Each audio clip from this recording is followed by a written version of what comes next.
Hello there, and welcome back to Tanner Talks. It is Monday, February 10th, uh, which is the Monday rather, after UFC 247 with John Jones and Dominic Reyes. It is also the Monday after the opening weekend in the XFL, a brand new professional American Football League created by billionaire and CEO of WWE, Vince McMahon. Many people remember this league as having existed once before for one season in 2001, which was considered by uh, basically everybody to be a complete disaster. But it is back. They announced this back in like 2017 or something, maybe, and said that they were going to take, until 2020 to plan it, to put it all together, to make sure they got it right. They kicked off this weekend, Saturday, the first game was, and it was widely beloved by everyone on Twitter. So in this episode, this is episode 3, we are going to look at this weekend in sort of non whatever you want to call it, non mainstream sports, and that being mixed martial arts in the UFC, and also the XFL, which is, American football is not necessarily a non-mainstream sport, but it is definitely the XFL is definitely a sport that not everybody is gonna get into. So I want to start with talking about UFC 247. And of course, John Jones retained his light heavyweight title by unanimous decision after 5 rounds with Dominic Reyes. And I think before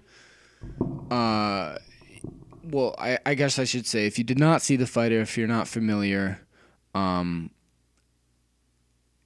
it was not without controversy. The popular opinion, dare I say, is that Dominic Reyes should have won this fight. And I, for whatever it's worth, rewatched the fight. I've rewatched it twice now. And I went through and I scored each round. I'll get into that later. I want to talk about some other stuff first. But before we get into the controversy, actually, let me just say the judging on the whole night was a little bit weird. It was just questionable. And Texas is somewhat of like a new state within the MMA world. They had not yet adopted the new unified rules, which, is always makes for a questionable night. But the judging was just weird the whole night. And I didn't get to watch the whole card. I watched a majority of the prelims, and then I watched the first fight on the card, the Derek Lewis fight, and then actually went to a party because this was a Saturday night and I'm in college. Although I will say I did want to stay in and watch the fight. But so I watched the fight the next morning, tried to stay away from spoilers as much as I could. But so in the Derek Lewis fight, Derek Lewis won by unanimous decision. This was against Ilir Latifi in the heavyweight division. I believe it was Latifi's debut at heavyweight, former light heavyweight. But Derek Lewis won by unanimous decision, 29-28 times 3. And I remember, I was watching with my roommates, and we were watching that final round, and Derek Lewis didn't get a knockout, and we were like, shoot, that's it. We all thought that, he had lost for sure on the scorecards. So And then when he got a decision and it was a unanimous decision, I don't know why I'm struggling to say that word so much. That was even more like, that was my first instance that night, I guess, where I was like, okay, this judging is a little different. So, and then they gave the Giles Krause fight, the main event of the prelims. It was a split decision. So I guess actually that was my first instinct that the judging was a little off. But it was just, it was weird. And honestly, I will say, back to the Jones-Reyes fight, before I get into the breakdown and everything, for whatever that's worth, I will say a couple things. Dominic Reyes deserves a lot more credit than I think anybody gave him. Everybody going into this fight, myself included, well, I was just questioning his worthiness to face an opponent such as Jon Jones, because Dominic Reyes is only 12-0 in his professional MMA career. I believe like eight maybe of those fights are in the UFC. I don't know. I'm just making up the number. But he's 12-0 in his MMA career, now 12-1. And so when you are 12-0 and you face someone who is the greatest of all time, it's, how are we supposed to look at that? He started MMA in like 2013. Dominic Reyes did. And Jon Jones, this is his 15th title defense. So if you just look at those facts on paper, yeah, it would be hard to say that Jon Jones wouldn't just roll right over him. However, that was not the case. We got one of the most exciting Jon Jones fights we've seen in a long time. And actually, we ended up seeing a fight where most people are arguing Jon Jones should have been dethroned. So, much respect to Dominic Reyes. That was an incredible performance. And then a little bit of that goes to Jon Jones as well. Jon Jones, a hell of a chin. He took a lot of shots in that fight, did not get knocked out. I want to look at the striking breakdown. So total strikes. Dominic Reyes, 119 total strikes landed, 107 total strikes landed for Jon Jones. Jon Jones landed at 63%. He was 107 of 170.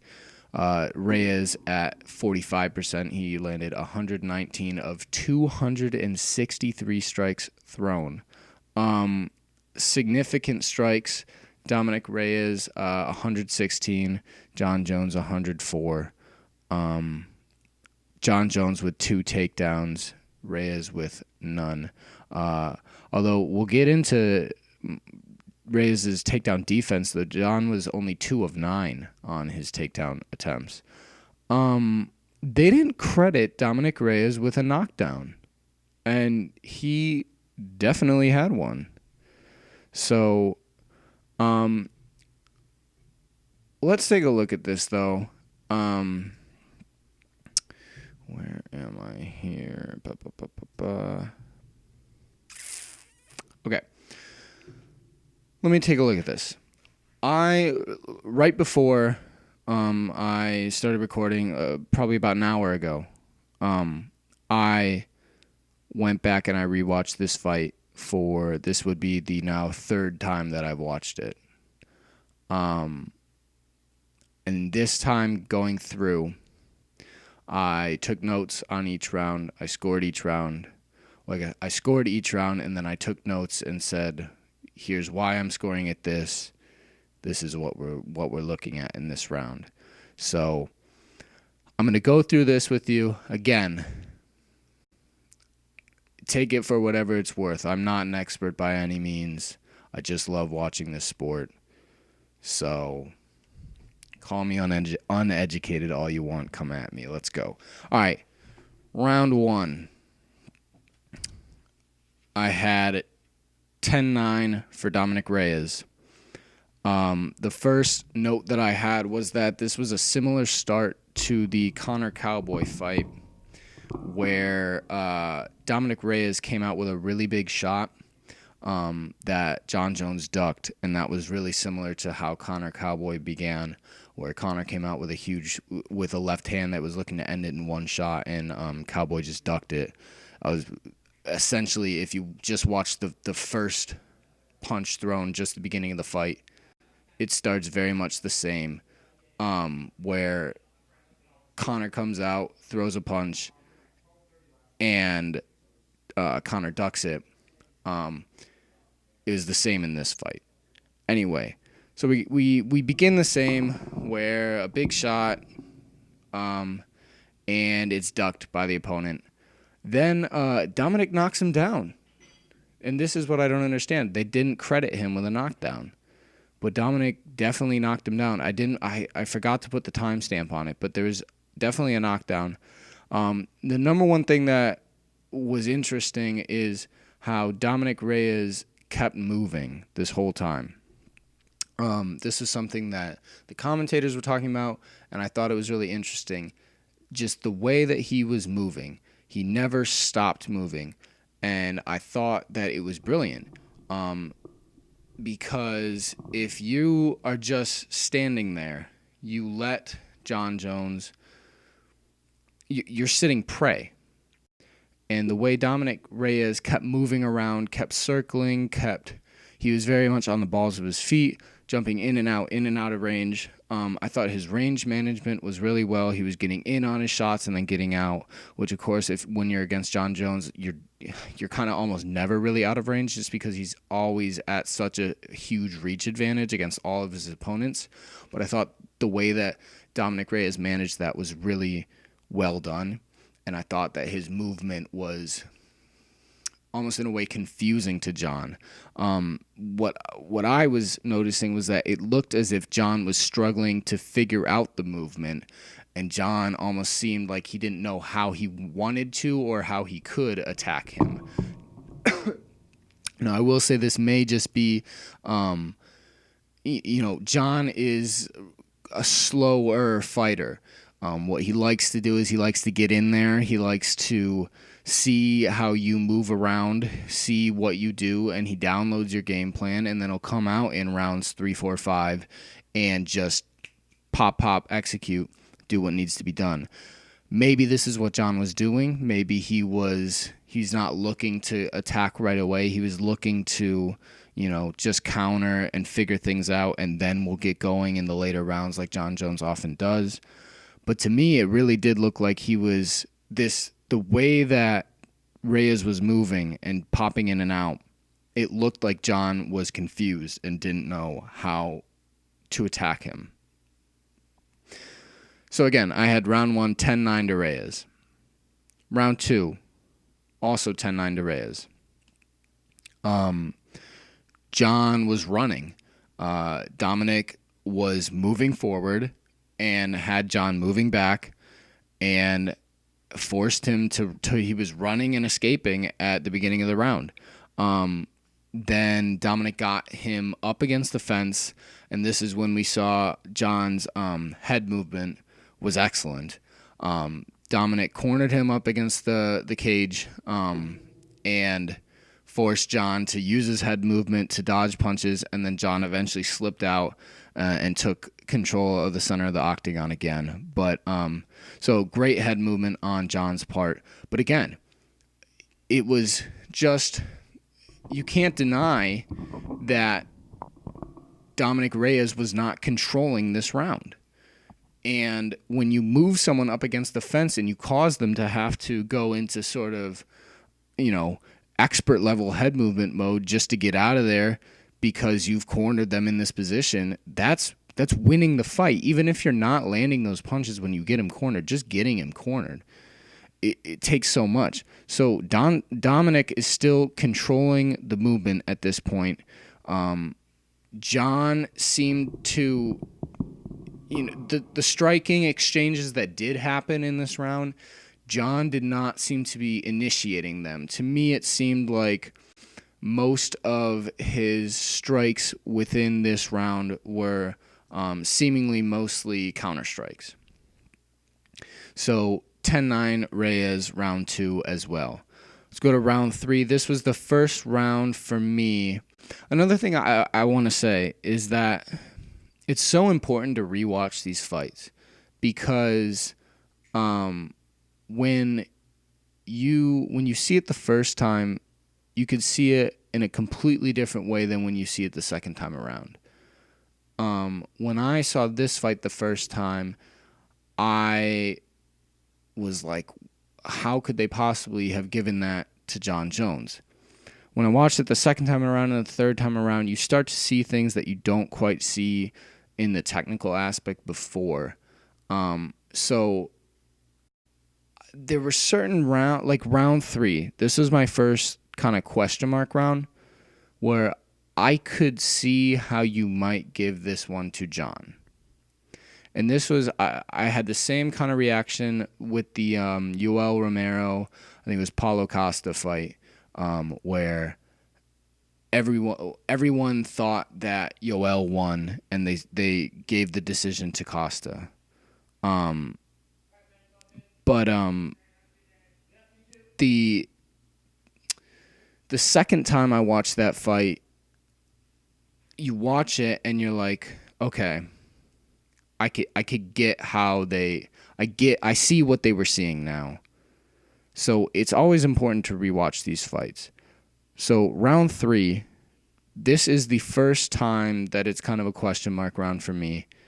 I had it 10-9 Reyes, but I can see how you might give this to Jon Jones. Maybe. I'm still going to give it 10-9 to Reyes. So Dom opens up with a huge head kick to begin the round. Jon somewhat blocks it, but it mostly lands. We're still seeing lots of pressure from Dominick Reyes. He's still agile on his feet. He's moving forward. He's walking Jon down still. And the kicking, his kicking is really starting to open up now. He's hitting him. He hit him, I believe it was this round when he hit him with that really great kick to the body. Jon obviously has been, Jon's famous for his oblique kicks. Jon has his own kicks, but Dominick's kicking in this round really stood out to me. He was really starting to get going with it. It really seemed like it was his tool that he was using this round. It was really helpful to him. I have a timestamp here with 2.5 minutes left in the round. Dominick finally starts to kind of show some signs that he might be just beginning to slow down a little bit. And then at 2 minutes and 12 seconds left in the round, Jon Jones shoots for the first time on Dominick Reyes, and Dominick does one of the best jobs defending it that you'll see. Well, actually, it was just pure strength, really. If you listen to the commentary, you'll hear Dominick Cruz talk about how Reyes is using just his pure strength to get out of every takedown attempt by Jon really throughout this fight. But that one specifically, all he does is just pull Jon's legs above his butt so that Jon no longer has control over his legs and can't take him off balance anymore, can't pick him up. But Dom defends this takedown so beautifully. So, okay, round 3, 10-9 for Dominick Reyes. Round 4 is the first round that Jon Jones can get. But I think I haven't watched it or listened, but I thought earlier today, Ariel's show, Dominick Reyes was on the show, and I think I saw something on Twitter that Reyes was saying if you watch round 4, I was still walking Jon down in round 4 as well. So theoretically, you could give him 4 rounds to 1. I still, and I saw that after I rewatched the fight, I believe, but I still gave this round 4 10-9 to John. So this is my first round for John. And Dom starts out the round backing him up, just like we've seen so far all throughout the fight. John shoots again, and Dominic defends. I believe this is the first round he got him down. I don't have it in my notes, but as this round gets into the later half of the round, this is when we start to see Dominic Reyes is for sure tired now. There's not as much movement. It was more, his movement at this point was he was just kind of circling John, but he wasn't kind of popping in and out the way that he was at the beginning of the fight with his movement. He wasn't going forward and back, in and out the way he was before. It was really just kind of circling at this point. They weren't just like literally spinning in circles, but Dominic Reyes was much more side to side than he was popping in and out at this point.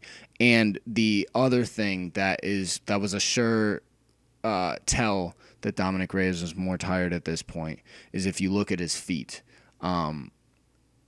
He was much more flat-footed in this round than he was in the first 3 rounds, especially in the first round. You could see his feet just flat on the ground now. He's not bouncing as much anymore. So it was a surefire sign. Dominic Reyes is definitely at this point getting tired. Round 5, the final round. I would say I gave it a 10-9 for John Jones. Dominic's takedown defense is still incredible in this round. John shoots a couple more times. Dom defends some of them. Again, John was 2 for 9 on his takedown defense, takedown attempts in this fight. So his takedown defense still great. But in this round, okay, this was the most interesting part of this round, and this opens up a whole new discussion. Dominic Reyes in this round had significantly less offense. And actually, I'm going to see if I can pull up stats per round. Round 2. Round 5. Okay.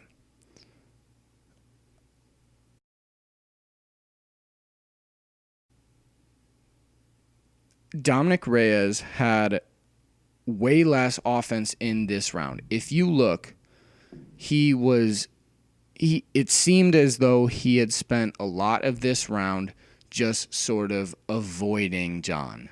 He was no longer walking John down. John was walking him down. And this brings me to question, at this point, did Dominic Reyes believe that he had done enough to put this completely out of question? Did he believe that he had won 4 rounds so far? Because if you listen to his corner tells him, Dominic, you got 5 minutes to last in there, and then it's and new. That's almost word for word what his corner told him. Like I said, he said on Ariel's show that if you watch the 4th round, he was still walking him down in the 4th round. You can make that argument that he was still controlling the octagon in the 4th round. So it's possible that in Dominic Reyes' head, going into that 5th round, he thought, I have 4 rounds over the champion right now. And he knows that Jon Jones gets hotter as the fight goes later. He may have just been thinking, I just need to survive this round. I don't need to do any offense. I've already got enough. I just need to make sure I don't get knocked out. Which opens up a whole new question in the whole debate about open scoring. Max Holloway had a great tweet talking about this. MMA is the only major sport where you don't know what the score is until the game is over. You know, imagine if a basketball game they were playing and it's the fourth quarter and these three people sitting at the scorer's table, the judges, they know what the score is. They've been keeping score the whole time. But nobody else in the crowd knows. None of the players know. That's crazy. And so MMA is the only sport where you don't get to know what the score is. So if we implemented open scoring and at the end of that fourth round, the scorecards were posted up, and Dominic Reyes saw that despite the fact that he, thought and was controlling the fight for those first 3 rounds, maybe even that fourth round as well, the judges had it, relatively close. Dominic Reyes could have fought a completely different 5th round. We might have seen him still continue to pop in and out of there, still go try and be aggressive, still go try and do offense, whatever. It could have been completely different. And, same goes for Jon Jones. Jon could have done something completely different as well. But if you look at that 5th round, I saw Dominic Reyes just kind of moving around a lot, not doing much in terms of offense. In terms of significant strikes, man, these stats do not help my point here. But round 5, significant or total strikes, Jon Jones 28, Dominic Reyes 22. Significant strikes 26, Dominic Reyes 21. So if you look at it on paper, it seemed pretty close in terms of output. But here, for example, so what did I just say? Dominic Reyes, 21 significant strikes in round 5. Round 2, he had 33 significant strikes and 33 total strikes. Every single strike thrown in round 2 for Dominic Reyes was a significant strike. So, these stats don't exactly help my point, but if you watch the fight, I think you'll see what I'm talking about. He spent a lot of time just circling away, avoiding, circling off.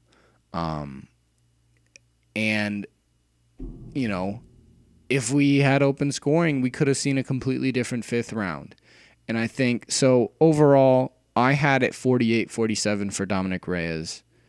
The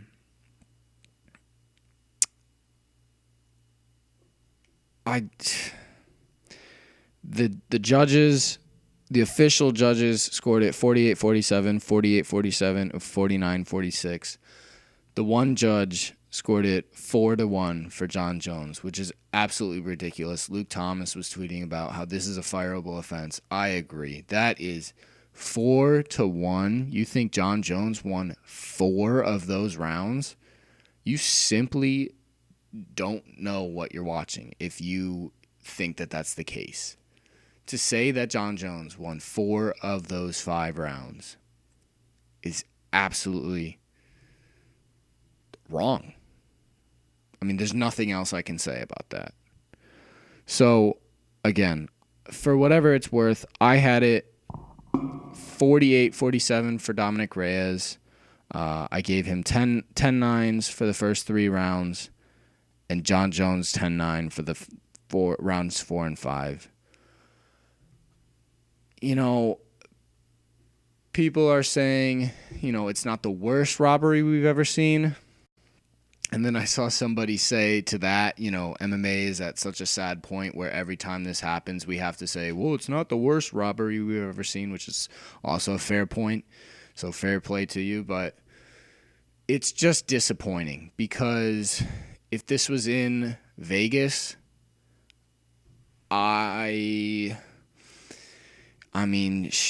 always hard to say that you're really confident in MMA judging, but I would have to say that I would be pretty confident that Dominic Reyes would be your UFC light heavyweight champion today. if this fight took place in Vegas. So that was UFC 247. Up next for the UFC is I believe it's March 7th.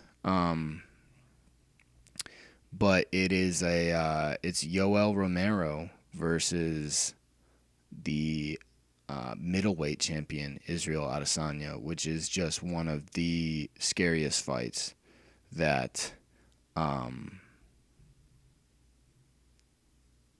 Izzy could possibly take. I mean, there's nobody on this planet. It's kind of a joke, but it's also kind of true. And I feel like it's more true than it is a joke. Almost nobody on this whole planet would want to fight Yoel Romero. Just look at him. So, yeah, UFC 248 is up next. It's Adesanya versus Romero. It is from the T-Mobile Arena in Las Vegas. Joanna versus Weili Zhang is also on that card. It is another. We got two pay-per-views in a row with double championship defenses. So, and then the other fight on that card that's really fun to think about is Derek Brunson versus Edmund Shabazian, and we're going to figure out if Edmund Shabazian is the real deal or not, because if he wins that Derek Brunson fight, he is shooting up there. So anyway, we'll get more into that probably when that is closer. Right now, that's still about a whole month away. So anyway, let us talk about now. We're going to transition away from sorry, I was kind of, my screen's on a bit of a delay right now, so hopefully this video is going to be okay. But anyway, we're going to transition away from UFC 247, and we're going to get into the XFL now. So 1 week ago at this point, the Kansas City Chiefs won. Hold up.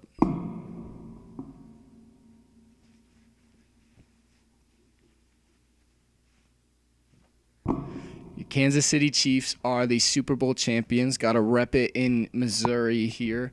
I will fully admit, though, I jumped on the Chiefs bandwagon, and I bought this T-shirt at Walmart yesterday, and I also did somewhat drunkenly order a Patrick Mahomes jersey after they won the Super Bowl, but I'm still waiting for that in the mail. But anyway, we are 1 week removed from the Super Bowl, and what do we get? More football.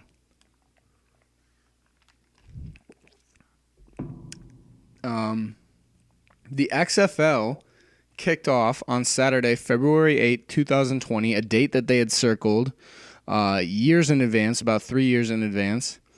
And I could not be more into it, dude. I will tell you. I was on Twitter with the rest of people just pouring out love for what we saw.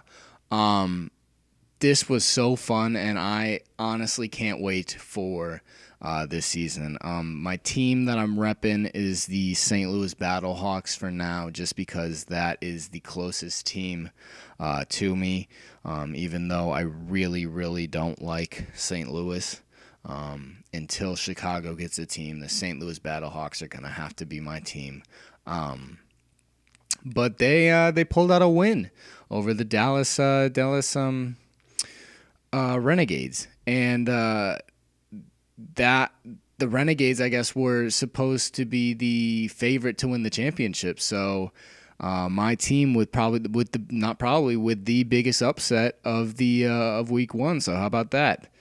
But anyway, so getting into the XFL. I loved it, dude. I thought that this couldn't have been more fun.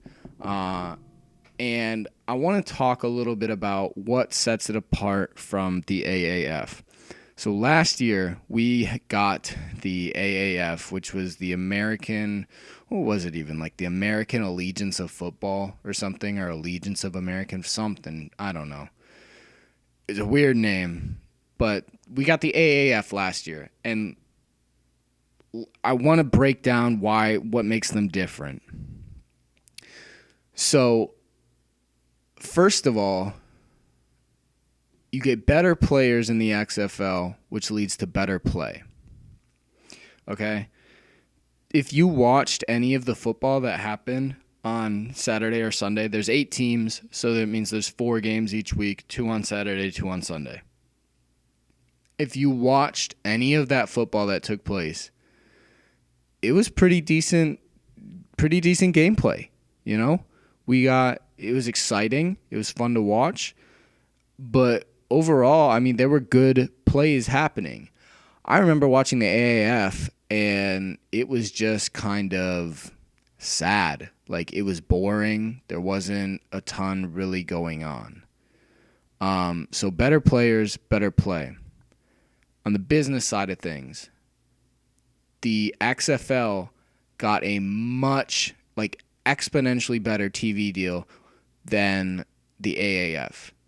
The AAF was on channels like the first game was on CBS, like regular CBS. I don't think there was another game scheduled to be on CBS until the championship game, which never ended up happening because if you remember, they went bankrupt halfway through the season and collapsed. So the AAF was on channels like CBS Sports Network, not CBS, CBS Sports Network, NFL Network, both channels that, a lot of people don't have access to, and like TNT and Bleacher Report Live. So you're not exactly going to reach a ton of fans like that, a ton of casual fans. You are making yourself very hard to find. And when you're brand new and not a lot of people are necessarily trying to find you, you have to make yourself easy to find. Otherwise, nobody's going to seek you out because nobody's going to stumble upon CBS Sports Network on accident. Nobody's going to stumble upon, Bleacher Report Live on accident and just be like, oh, hey, this looks kind of cool. This random game of football that's happening in February. Let me watch this. No, you have to make yourself easy to find. The XFL is easy to find. It is on Fox, regular Fox. Some games are going to be on FS1. Even FS1, way more accessible than CBS Sports Network or Bleacher Report Live. It is on ESPN. It is on ABC. The first game for the XFL on ABC did... Where is it? Hang on. Give me a minute here. Hang on. So, XFL's debut game, which was on ABC, drew 3.3 million viewers. This is from Pro Football Talk. ABC announced that number today and added that the viewership peaked at the end of the broadcast, which is a good sign that the game kept fans interested. Last year, the Alliance of American Football drew 2.9 million viewers for its first game. That was on CBS. The AAF never reached anything remotely close to that again and shut down before completing its first season. So we got 3.3 million viewers for the XFL's debut versus a 2.9 million viewers for the AAF's debut. And we're talking ABC versus CBS. The other key thing here that we want to look at in terms of what makes the XFL better or what sets it apart from the AAF is within that TV, the production is so much better for the XFL, and that's because you're dealing with Fox and ESPN and ABC. On the Fox games, they had people like Kurt Menefee and Greg Olsen commentating. If you're somebody who's a football fan and you're used to watching the NFL on Fox, Kurt Menefee and Greg Olsen, those are two familiar voices, familiar names to you. This feels that much more real, more professional, more legit. when you have it feels that much more similar to the NFL, and you're watching it on Fox, and you get a lot of those same Fox kind of production elements throughout the game, that feels that much better. It was so well produced. The product felt so good. Just better overall game feel, better marketing. The AAF, I swear to God, I was watching the Super Bowl last year, and there was like one commercial for it, and they were like, because I think the Super Bowl was on CBS last year. There was like one commercial that said like, by the way, there's a new football league starting in a week. That was the first I'd ever heard of it. I was like, wait, what? There's a new football league starting in a week? Oh, I guess I'll try and research that. And then I researched it, and I was like, damn, they got a whole new football league over here. And then I tuned in. But even the AAF, it was like week 3. I was like, this is kind of dumb and boring, and I'm done with it. The XFL felt so exciting. And they actually did real advertising. Like, the marketing was so much better. I knew about the teams. I knew about the markets that they were in. I knew when and where I could find it. There was like multiple commercials during the Super Bowl that said like, hey, football's not over. Next week, tune into Fox. We're doing this again. We're starting a whole new league. The marketing was so much better. They made it so much easier to find. The AAF was... you couldn't find it if you tried for some people. The XFL is out there. Go find it. It's easy. The other thing, they were really smart to do this. The more I thought about it, they were really smart to do this, and that is they had a brilliant way of selling tickets. For the XFL, you could only buy tickets in the lower level, and then there's a price difference. Single game tickets start at like $24 for the top of the first level, and then as you go down, they get more expensive. But they're brilliant to do this. Here's why. It leads to louder stadiums. When you were watching those games on TV this past weekend, it was genuinely loud. Like whenever they would score. And I don't know if that's a function of, again, this could be another function of how good the production was. Maybe they had, I'm sure they had crowd mics, and I'm sure they did whatever they could to spike those or whatever. But again, that makes the production that much better. Good job on the production. But also brilliant to just get all those fans in one area. The other thing is, it makes it look that much better on TV. When they show it on TV, you don't typically see the upper levels of the stadium. So when I see all those fans in there, I'm like, oh, wow, look. I mean, people actually came. Dude, at AAF games, nobody came. Darren Rovell tweeted the craziest thing I'd seen this whole weekend. And he said, the XFL, before kickoff, before they even kicked off for the XFL, has already surpassed ticket sale revenue for the entire season of the AAF. Before the XFL even kicked off, they already made more money off of ticket sales than the entire season of the AAF. That is crazy. That was like the craziest thing that I'd heard all weekend, and to be honest, I still can't stop thinking about that. So I thought it was brilliant to only sell those tickets on the lower level. I think it only helps. And, after a year or two, you start opening up those upper levels on those stadiums that they're in. Dude, people are interested in this. People like it. I've seen videos of bars like in St. Louis and Dallas and stuff where people are at the bars watching the game, and they're genuinely celebrating when they won and when they score and stuff like that. And if you look at Twitter, I don't know what the actual breakdown is, but I would say it was 90% positive. Everybody was into it. People were into it. And I think another one of the reasons is the parts of the game of the XFL that are different than the NFL are refreshing. They're cool. I don't think there's a single difference between the XFL and the NFL that I don't like. Everything about it is cool. It's refreshing. It's nice.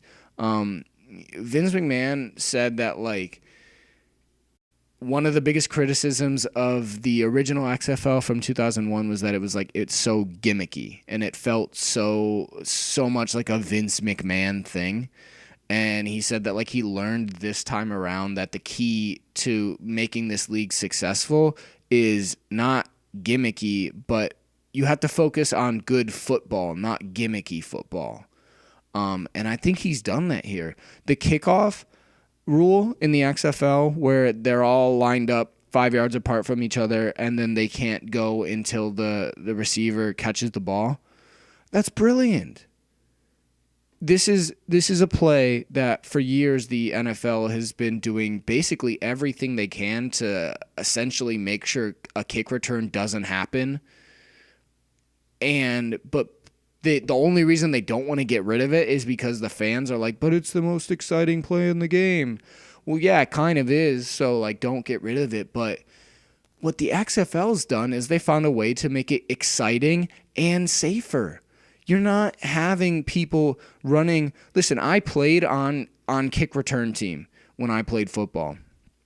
You have people running full speed, like 40 yards downfield, just to come hit you.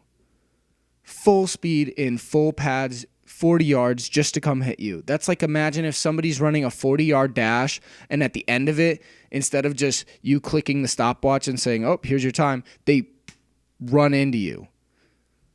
So what the XFL has done, that was a really stupid analogy, but what the XFL has done is they eliminate those high-speed collisions, but they still keep the play in the game, and it's new and it's refreshing now.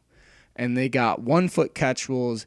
To me, everything about it is exciting, it's refreshing, and I love it. And personally, I can't wait to see what else happens. And maybe I'll check in with you guys later in the season, because, like I said, with the AAF, I started off kind of excited, and then by like week 3 or 4, I was like, I'm not even going to bother watching this anymore. First of all, one of the main reasons was because it was so hard for me to find the game.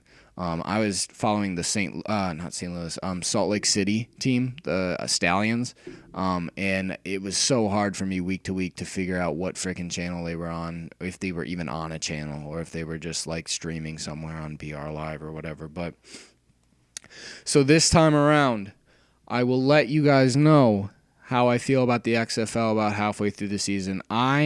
Just based off this first week, people were asking me, like, how long do you think it's going to last?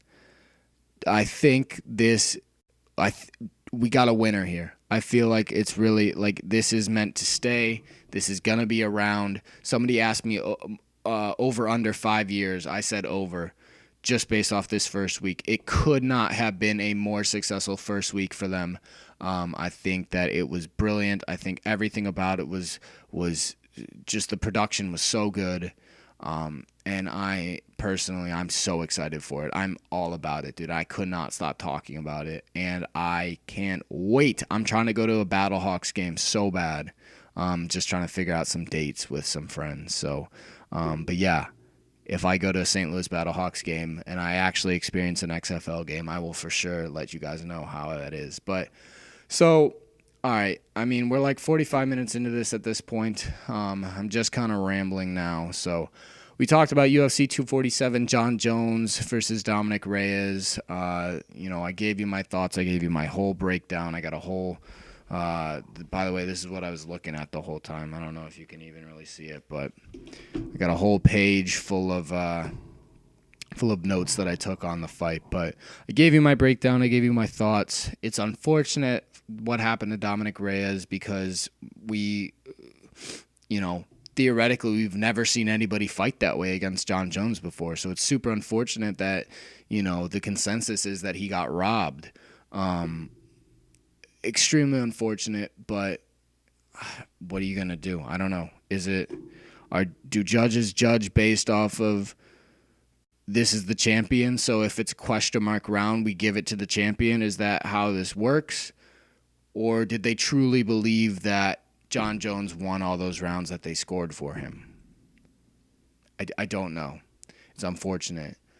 The XFL also kicked off this weekend. Couldn't be more excited for it. Tune in if you haven't. It's really fun to watch. It's good. It's pretty good football, and it's exciting. It's refreshing. It's great. So anyway, I'm gonna try and make some more videos, more episodes of this regularly as I can. I saw a couple movies, but didn't know quite what I wanted to say about them. So, if I get any other movies that I really feel strongly about, I will let you know. I don't want to commit to saying, one a week or anything like that, but I am going to try and do this as regularly as possible. So thank you very much for listening. Thank you very much for tuning in. If you enjoyed any of this, please feel free to like the video, subscribe to the channel, whatever. Dislike it if you disliked it. Leave a comment, give some advice. I'll read all y'all's comments. If you think my hair is stupid or something like that, just tell me. I say whatever you want to say. This is America, man. But until next time, I'm done talking about UFC 247 and the XFL for now. This has been Tanner Talks. I'm Tanner, and for now, I am done talking. Thank you very much for tuning in. See you next time.